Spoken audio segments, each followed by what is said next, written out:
이 시간도 하나님의 축복이 여러분에게 임하게 될 줄로 믿습니다. 무엇보다 예수로 충만한 시간이 되시기를 주의 이름으로 축원합니다. 지난주일 메시아 잔치를 선포했는데요. 벌써 택신자가 굉장히 많이 들어왔습니다. 지난주일 50명 넘었다고 그랬는데 70명이 넘었습니다. 할렐루야. 하나님이 하시는 줄로 믿습니다. 저는 여러분이 많이 한마음 한뜻으로 기도하기 때문에 하나님 우리를 사용하시는 것이라고 그렇게 믿습니다. 그러나 하나님 우리를 사용하신다면 어떤 일이 일어나겠습니까? 어느 분이 사업상으로 자기 손님이 아닌데 자기에게 도움을 요청해서 좀 도와드렸다고 합니다. 그런데 이분이 불신자였다는 겁니다. 그래서 전도를 하려고 했더니 이미 다른 큰 교회를 소개받아서 나가게 되었다는 겁니다. 그래서 그 교회를 나갔는데 근데 그 교회에서 메시아 교회를 나가라고 하더라는 겁니다. 그래서 이분이 참 전도를 하려고 했는데 메시아 교회를 나가라고 해서 그래서 이분이 제가 다니는 교회가 메시아 교회예요 라고 하셨다는 것입니까? 얼마나 참 감사한 일입니까? 우연입니까? 우연이 아니죠. 하나님의 섭리인 줄로 믿습니다. 지금 이렇게 우리가 많은 태신자를 작정하게 된 것도 오직 하나님의 은혜요 섭리인 것입니다. 하나님께서는요 이사야 선지자를 향해서 내가 누구를 보내면 누가 우리를 위하여 갈꼬 했을 때 이사야가 내가 여기 있나이다 나를 보내소서 하니까 그를 보내셨습니다. 여러분 오늘 우리도 이렇게 주님의 명령에 순종하고자 결단한다면 주님이 우리를 사용하실 줄로 믿습니다. 그러나 주님이 우리를 사용하신다는 것이 얼마나 큰 축복입니까? 대통령이 불러서 사용해도 굉장히 영예로운 일이라고 생각할 것입니다. 심지어는 백악관에 가구나 집기나 패트나 경비견으로 있어도 어떻습니까? 굉장히 의시될 거예요. 우린 잘 모르지만 인격이 없으니까 그렇다고 볼 수 없겠지만요. 그런데 하물며 천지 만물을 창조하시고 다스리시는 절대 전능자 하나님께 쓰임을 받는다. 여러분 얼마나 영광스러운 일입니까?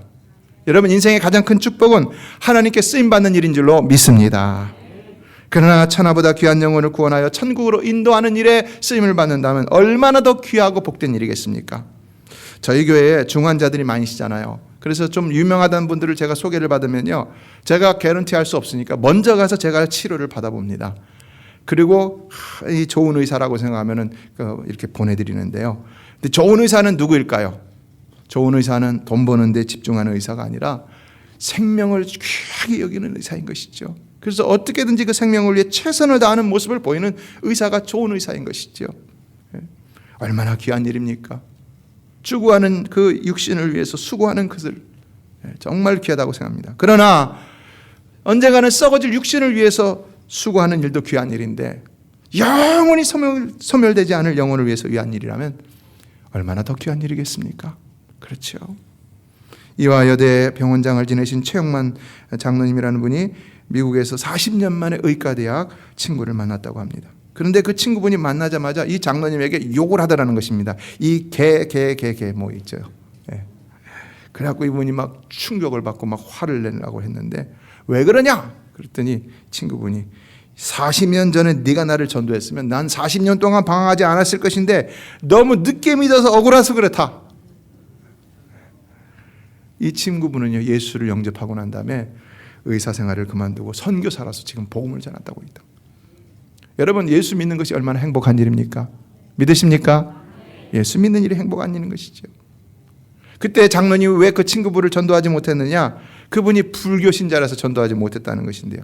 그래서 이제는요 그걸 깨닫고는요 야 내가 또다시 딴 사람에게 개 뭐라고 듣지 말아야 되겠다. 그래갖고는 만나는 사람마다 진료하는 사람마다 수술하는 사람마다 모두에게 예수를 전한다는 것입니다. 여러분 누구든지 참으로 예수를 인격적으로 만나기만 한다면 반드시 행복하고 기뻐하고 또 그를 전한 자에게 감사하지 않을 수 없는 줄로 믿습니다. 여러분 항상 기억에 남을 사람이 누구이겠습니까? 나에게 최선을 다해준 사람이죠. 나에게 최선의 사랑을 베푼 사람이죠. 그러나 무엇보다도 내 죽을 영혼을 살려준다면 얼마나 감사하고 고맙겠습니까? 오늘 본문을 보면 예수를 만남으로 인해서 정말 기쁘고 행복해진 사람이 나오고 있는데요. 그러나 이 사람은 더러운 귀신 들린 사람이었습니다. 2절을 보면은 그가 무덤에서 나와서 예수를 만났다라고 했는데 여러분 그러나 귀신에 매인 삶이 얼마나 고통스러운 삶이었을까요? 본문에 보면은 쇠고랑과 쇠사슬에 매어 놓아도 항상 그것을 깨뜨리고 밤낮 무덤 사이에서 산에서 늘 소리를 지르며 돌로 자기 몸을 해치고 있었다라고 했습니다. 그런데 그 귀신 들린 자가 예수를 보자마자 달려와 예수 앞에 절하며 큰 소리로 부르짖고 있었다는 겁니다. 왜 그랬을까요? 본문에서 절하며라고 번역된 말에 사용된 헬라어를 보면은요, 프로스큐네오라는 단어인데, 이 단어는요 원래 월십이라는 의미를 가지고 있습니다. 그러니까는 예배하다는 의미를 지니고 있다는 것이죠. 그렇다면 지금 이 귀신 들린 자는 예수님을 보자마자 예수님께 예배를 하고 있다는 것일까요? 그건 아니죠. 왜냐하면 귀신이라는 존재는 하나님을 예배할 수 있는 존재가 아닙니다.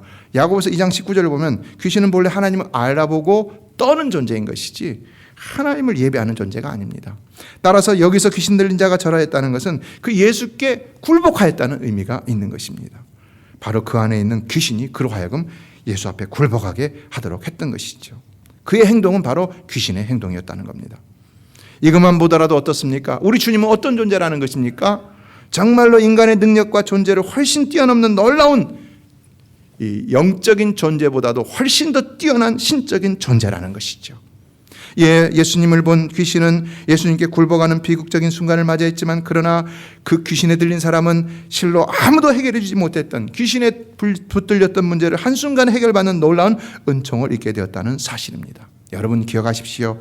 오늘날도 어떤 문제라도 그 문제가 예수 그리스도를 만나기만 하면 반드시 그 예수 그리스도 앞에 굴복하는 놀라운 역사가 일어나게 될 줄로 믿습니다.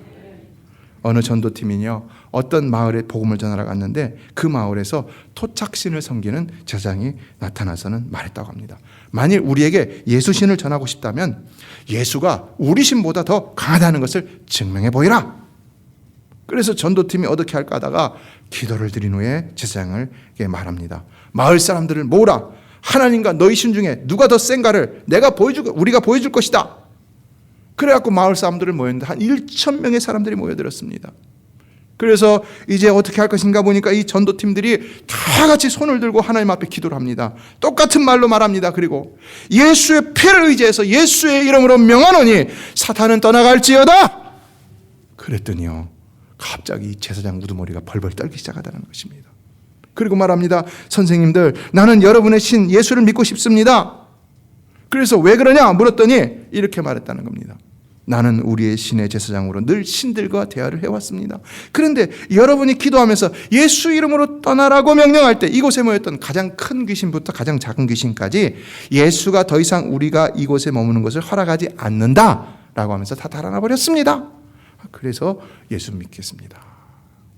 성도 여러분, 귀신이 예수를 만나면 반드시 예수 앞에 굴복하는 역사가 일어나는 줄로 믿습니다.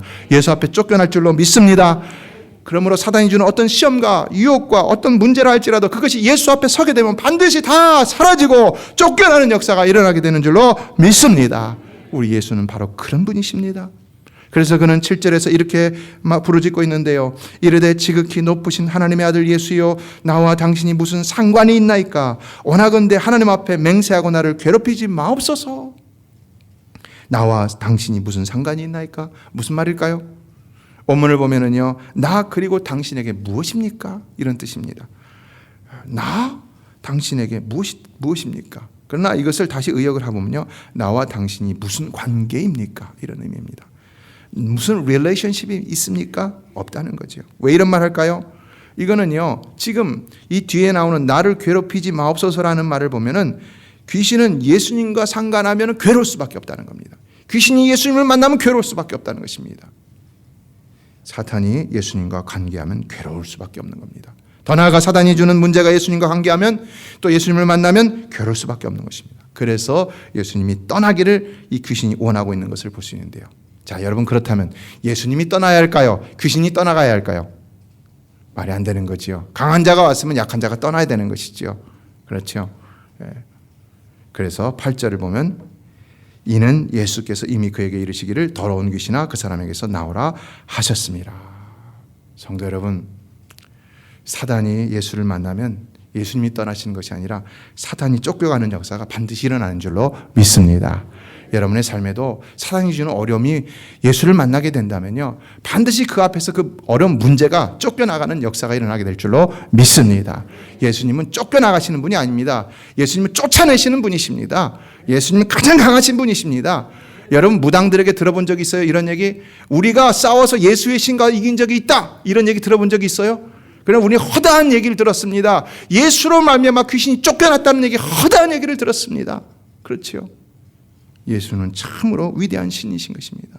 최고의 신이십니다. 그 앞에서 견뎌낼 귀신이 없는 줄로 믿습니다.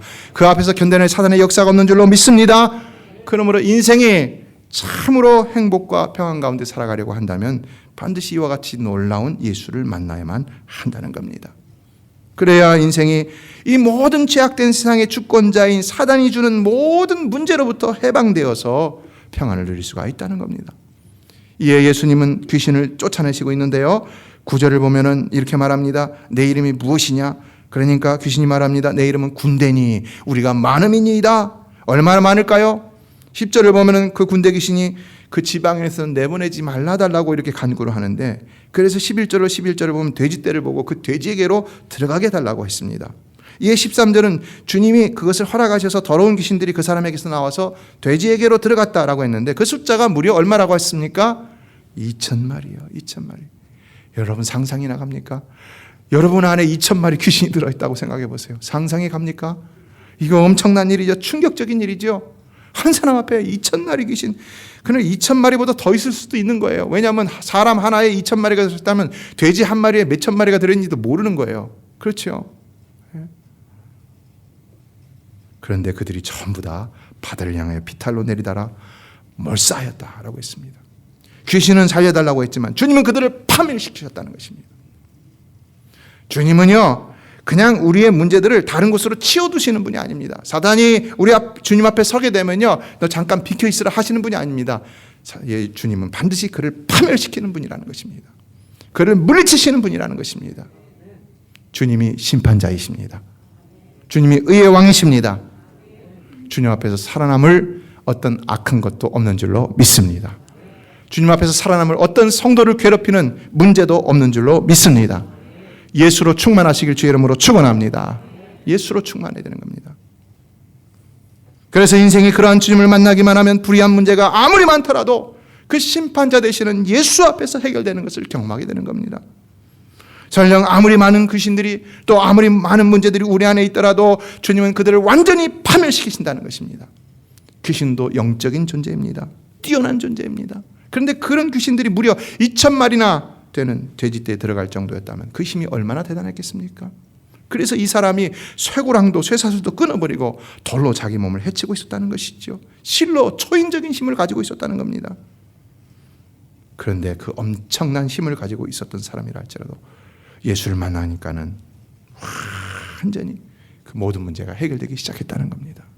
그것도요, 일시에 해결됐다는 것입니다. 바로 이거예요. 우리가 믿는 예수님은 우리의 문제를 일시에 해결해 줄 수 있는 분이십니다. 믿으십니까?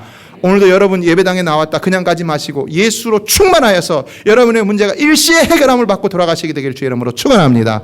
여러분, 제가 여러분에게 듣기 좋으라고 하는 말이 아니지요. 진리인 것이죠. 믿으십니까? 예수로 충만해야 돼요. 예수 믿는 자들은 예수로 충만해야 돼요. 예수로 충만해서 문제가 내 앞에서 즉시로 사라지는 것을 경험해야 되는 것입니다. 근데 내가 예수로 충만하지 아니하고 한쪽 발은 세상에 놓고 한쪽 발은 교회에 들여놓고 이러면서 내 안에 예수의 역사가 안 일어난다. 이 불평하면 안 되는 거예요. 문제는 나에게 있는 거예요. 내가 예수로 충만해야 되는 것입니다. 이에 7절을 보면 군대 귀신 스스로가 예수를 향해 고백하는데요. 지극히 높으신 하나님의 아들 예수여. 어떻습니까, 여러분? 예수 그리스도는 천지 만물을 창조하시고 다스리시는 하나님과 동일한 분이라는 겁니다. 이에 야고보서 2장 19절 아까 말씀드렸는데요. 내가 하나님은 한 분이신 줄을 믿느냐? 잘 아는도다. 귀신들도 믿고 떠느니라. 귀신들은 다 알아요. 귀신들은 영적인 존재를 다 알아요. 지금도 이렇게 두루 다니며 오는 사자와 같이 삼킬자를 찾고 있는 이 사단 마귀는요, 우리가 하나님의 사람인지 아닌지 다 안다는 겁니다. 여러분, 정말로 다시 말씀드립니다. 예수로 충만하시길 주의 이름으로 축원합니다. 그래서 사단이 한 길로 왔다 7개로 도망가는 역사가 일어나게 될 줄로 믿습니다. 대전에 있는 어느 목사님이 사실은 할아버지 때부터 도가에 정통한 집안에서 태어나 자랐다고 합니다. 그래서 이 사람이 좀 신통했는데, 예수를 믿기 전부터 신통했는데 가끔 신들을 불러갖고 대화를 하는 이 신접한 경지에 도달했다는 것입니다. 그래서 대학을 다니면서도 가끔씩은 계룡상 신을 갖다가 불러서 대화를 했는데, 근데 이 사람이 막 대화를 하다 보니까 영적인 세계를 이렇게 막 경험하다 보니까 이 계룡산신보다 더 센 신이 있더라는 것입니다. 어떤 신이냐? 한라산 신이었다고 합니다. 그래서 이제 한라산 신을 불렀다고 합니다. 그래서 접신을 하다 보니까 이게 한라산 신보다 더 센 신이 있더라는 것입니다. 어떤 신이었을까요? 더 높은 산이 백두산이잖아요. 백두산 신이더라는 것입니다. 그래서 이제 백두산 신을 불러서 접신하다 보니까 더 높은, 더 센 신이 있더라는 겁니다. 어떤 신이었을까요? 히말라야 산 신이에요. 그래갖고 히말라야 산 신을 갖다 접신을 했는데 어느 날 교회 가서 말씀을 듣는데 그의 귀에 이런 소리가 들렸습니다. 여호와 하나님이 지존무상하시다. 여호와 하나님이 최고라는 거죠. 근데 그 마음 가운데 이게 탁 친 거예요. 그래서 깨달음이 있었는데 여호와 하나님이 히말라야 산 신보다 더 높으신 신이고 그 어떤 신보다 제일 높은 신분이다. 그래가지고는 예수를 믿기로 결정하고 예수를 믿으려고 하니까 귀신들이 막 총공격을 하더라는 겁니다. 이런 역사가 일어나요. 그런데요, 우리가 결단만 해갖고는 안 되는 거예요. 예수로 충만해야 되는 거예요. 그래서 이 사람이요 막 괴로워하다가 40일 금식 기도를 3번이나 하고요, 신학교에 들어가서 목사 안수를 받고 이제는 완전한 하나님의 사람이 되고 나니까 귀신이 다 도망가고 말았다는 겁니다. 완전한 하나님의 사람이 되시길 주의 이름으로 축원합니다. 예수를 믿되 완전하게 믿을 수 있어야 되는 거예요. 예수쟁이가 되려면 완전한 예수쟁이가 돼야 되는 거예요. 여러분 의심 갖지 마시기 바랍니다. 사단은 의심하는 그 틈을 사용하여서 여러분에게 역사하는 겁니다. 여러분의 믿음이 100% 온전한 믿음이 되시길 주의 이름으로 축원합니다. 예수만이 오직 인생의 모든 문제를 해결할 수 있는 유일한 절대 주권자인 것입니다. 이런 주권자가 또 있을까? 이런 주권자가 또 있습니까? 시편 73편 25절은 하늘에서는 주 외에 누가 내게 있으리요 땅에서는 주 밖에 내가 사모할 리 없나이다 라고 했습니다. 그래서 28절은 하나님께 가까이 함이 내게 복이라 라고 했습니다. 인생은 진정 이와 같은 예수를 믿고 하나님의 자녀가 되는 것이 가장 큰 복인 것이지 이보다 더 큰 복은 없다는 겁니다. 그러므로 우리는 우리가 지금 예수를 믿고 있다는 것과 그분을 위해 살고 있다는 것이 얼마나 놀라운 복인지를 깨달을 수 있어야 하는 것입니다. 2차 세계대전 후 일본 경제가 한창 다시 일어날 무렵의 일이었는데요. 일본의 한 대기업이 미국 인류대학 출신의 고급 엔지니어를 찾고 있었습니다. 그것도 가급적이면 박사학위를 받고 일본어도 능숙한 미국인을 선호했는데 오랜 수소문 끝에 마침내 그런 사람을 발견했다는 겁니다. 그래서 찾아갔는데 그는 공학 박사학위를 취득한 후에 신학교를 졸업하고 일본에서 선교를 하던 선교사였다는 겁니다. 그러나 그들은 즉시 높은 대우와 여러 가지 베네핏을 약속하면서 자기들 회사에 와줄 것을 제의했는데 그가 어떻게 했을까요? 단호히 거절했죠. 그래서 이 사람들은 보수가 적어서 그런 줄 알고요, 아주 정말 놀랄만한 파격적인 제안을 가지고 그를 찾아갔다고 합니다. 그랬더니 이 사람이 또 노우했다는 겁니다. 그래서 도대체 뭐가 문제입니까? 물었더니 이 사람이 이런 말을 하다는 겁니다. 대우는 충분합니다. 그러나 문제는 내 일거리가 나의 삶을 바친 만큼 가치가 없다는 겁니다. 아무리 100만 불, 200만 불 벌면 뭐하냐 이거예요.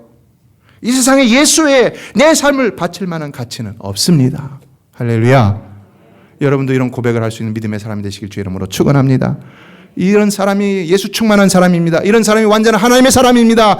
이런 사람 앞에 문제가 왔다가 7길로 도망가는 역사가 일어나게 되는 것입니다.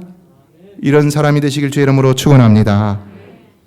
예, 본문 14절을 보면 그 돼지떼를 치던 자들이 도망하여 여러 마을 사람들에게 말하니까 그 사람이 어떻게 되었는지를 보러 왔다라고 했는데 15절을 보면 이렇게 말합니다. 마지막으로 읽겠습니다. 예수께 이르러 그 귀신 들렸던 자 곧 군대 귀신 집혔던 자가 옷을 입고 정신이 온전하여 앉은 것을 보고 두려워하더라. 성도 여러분, 예수만이 인생의 진정한 도움이신 줄로 믿습니다.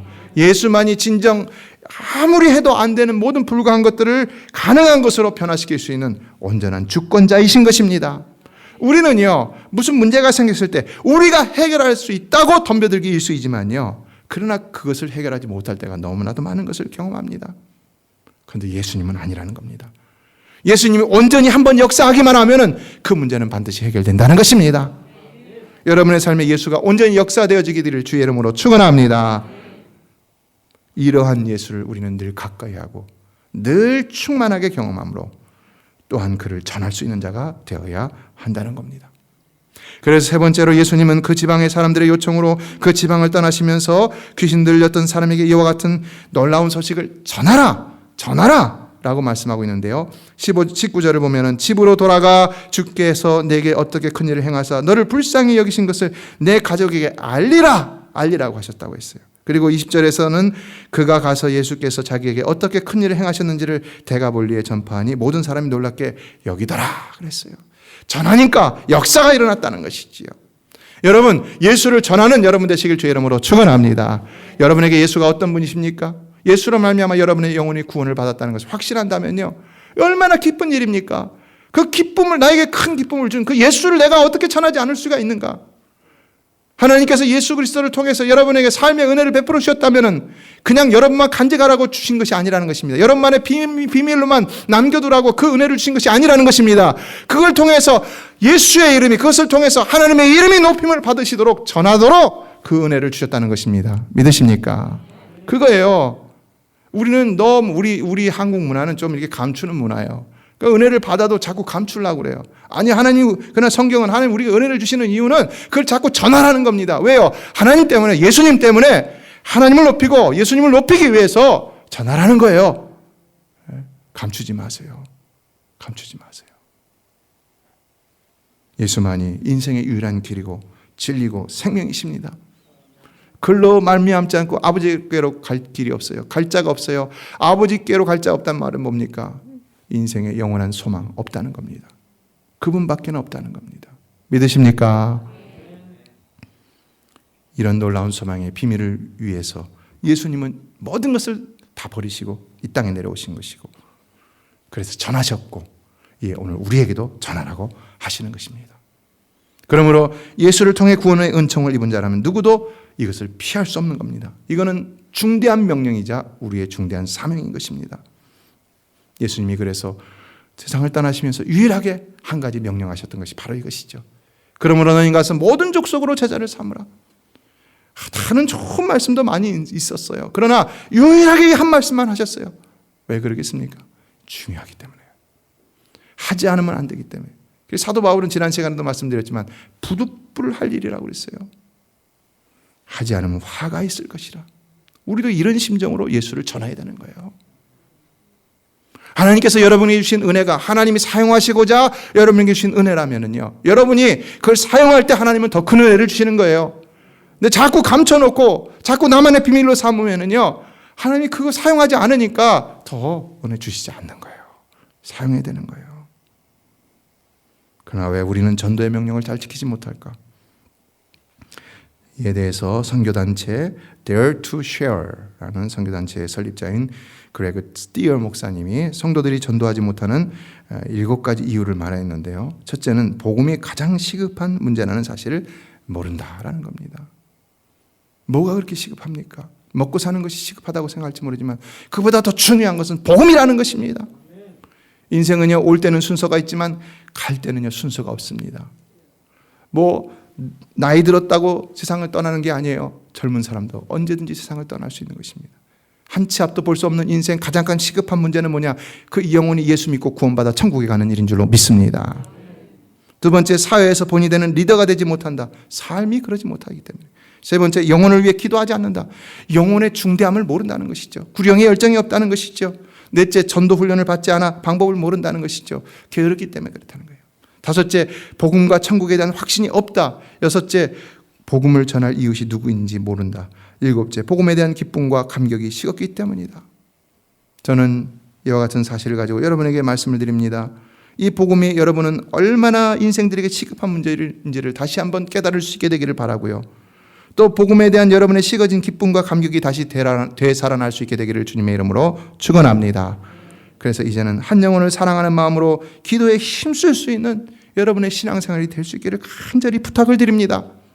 지금 저희 교회는 이미 몇 주 전부터 이를 위해서 기도에 매진하고 있는데요. 그래서라도 하나님은 지금 우리 가운데 역사하시고 계시다고 그렇게 저는 믿습니다. 저는 기도의 능력을 믿습니다. 기도의 능력을 믿습니다. 나는 기도 안 하는데 뭐 능력이야. 아니에요. 여러분 기도 안 할지 모르죠. 어떤 사람은 기도 안 할지 모르지만 기도하는 사람들이 있어요. 기도하는 사람들이요. 그래서 하나님 역사하신다는 것입니다. 그러나 어떤 사람들이 아니라 우리 모두가 다 이래 한 마음으로 동참하는 주인공들이 다 될 수 있게 되기를 주님의 이름으로 축복합니다. 전도의 방법은 몰라도 우리의 몸과 마음이 하나님께 헌신되고 여러분의 삶이 성령에 붙들리게 된다면요, 우리가 부족한 도구라 할지라도 하나님은 우리를 귀하게 사용하실 줄로 믿습니다. 이 남은 기간 정말로 이와 같은 마음으로 주님 앞에 헌신하셔서 쓰임받는 도구들이 다 될 수 있기를 바랍니다. 말씀을 맺습니다. 지난주에 어느 분이 임산부 사진을 보내주셨는데요. 자, 볼까요? 어때요? 배가 좀 나왔죠? 근데 아내만 나온 게 아니라 남편도 좀 나온 것 같아요. 예, 그러나 남편의 배에는 생명이 없죠. 아내의 배에만 생명이 있죠. 근데 그 위에 뭐라고 써 있습니까? 임신하셨습니까? 여러분 옆에 분에게 한번 물어보세요. 임신하셨습니까? 예, 배가 나왔다고 무조건 임신한 건 아니죠. 예, 우리의 이 의미는 뭡니까? 태신자를 품으셨습니까? 라는 것이죠. 여러분 태신자를 품으셨습니까? 예. 아직도 기회는 얼마든지 있다고 생각합니다. 그러므로 이제라도 태신자를 품고 기도하며 예수를 전하는 여러분 모두, 우리 모두가 됐으면 좋겠습니다. 그렇게 되시길 주의 이름으로 축복합니다. 전도는 하나님이 가장 기뻐하시는 일입니다. 두말할 나이가 없습니다. 그래서 죄인 하나가 회개하고 돌아오면 한국에서 잔치가, 하늘 아래에서 잔치가 벌어진다고 그랬잖아요. 하나님이 이렇게 기뻐하시는 일인데 우리가 어찌 마다할 수가 있겠습니까? 하나님이 이렇게 기뻐하시는 만큼 우리가 전도하면 하나님 반드시 우리에게 복 주실 것입니다. 여러분이 영혼을 사랑하는 만큼 하나님도 여러분을 사랑하신다는 사실을 꼭 기억하시고, 그래서 이 가장 복되고 가치 있는 주님의 사역에 다 한마음으로 동참하여서 열매 없는 잔치가 아니라 풍성한 열매를 맺는 복된 메시아 잔치가 되기를 주님의 이름으로 축원합니다. 기도하겠습니다.